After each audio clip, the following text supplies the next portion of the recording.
ساری نیکیاں اسی میں سمٹ کے نہیں آ گئی کہ چہرہ قبلہ کی طرف کر لو یا پچھم کی طرف کر لو یا پورب کی طرف کر لو. ساری بھلائیاں اور نیکیاں اسی میں نہیں سمٹ گئی ہے کہ پورا پچھم رخ کر لیے, کسی کے روپ دھار لیے, ظاہر میں کسی کی ہاں سے ہاں, شکل میں شکل ملا لیے, اسی میں ساری خوبیاں سمٹ کے نہیں آ گئی. ایمان و اسلام کی ساری خوبیاں تو انسان کے اندر تب آئیں گی جب ان صفتوں کا انسان حامل ہوگا. تین آیات بینات میں اس میں اللہ رب العزت نے کیا سبق دیا ہمیں کہ مظاہر کا اپنا مقام ہے, اس کے مقام سے انکار نہیں کیا جاتا.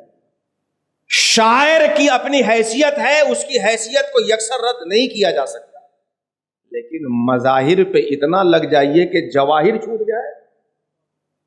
مظاہر پہ اتنا فوکس ہو, اتنا التفات ہو, اتنی توجہ ہو کہ جواہر ہاتھ سے غائب ہو جائے, یہ اللہ کو پسند نہیں ہے. ہاں مظاہر بھی ہو, جواہر بھی ہو, مظاہر ہی رہ جائے, جواہر غائب ہو جائے, یہ اللہ کو پسند.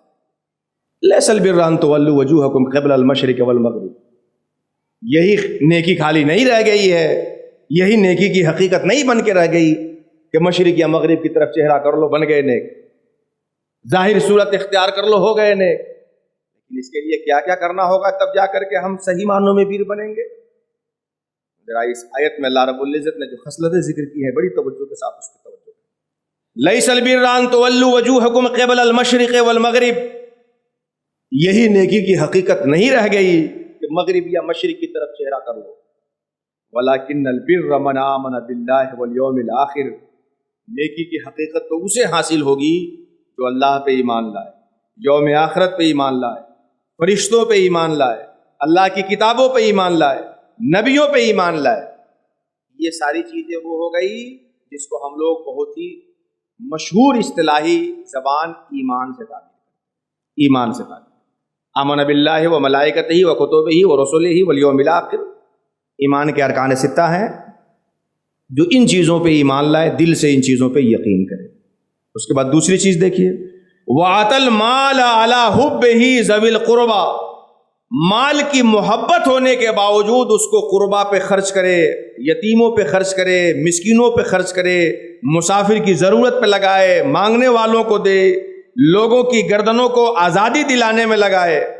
وَأَقَامَ الصَّلَاةَ وَآتَى الزَّكَاةَ, اور نماز قائم کرے, زکوٰۃ ادا کرے. یہ وہ چیزیں ہیں جس کا تعلق اسلام سے.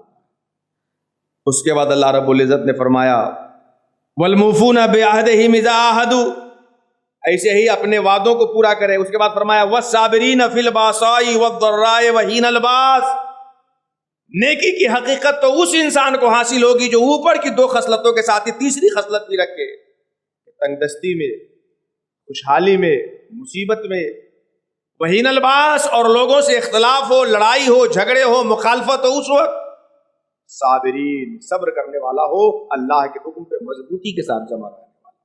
یہ وہ چیزیں ہو گئی جس کا تعلق احسان سے ہوتا ہے.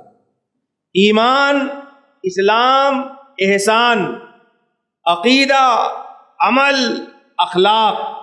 اللہ رب العزت نے یہ تینوں چیزیں اس میں ذکر کر کے آگے ارشاد فرمایا کہ اولئک الذین صدقوا واولئک هم المتقون, یہی وہ لوگ ہیں جو سچے ہیں اور یہی وہ لوگ ہیں جو حقیقت میں متقی. صرف دائیں بائیں چہرہ گھما لینے زکات نہیں چلے گا.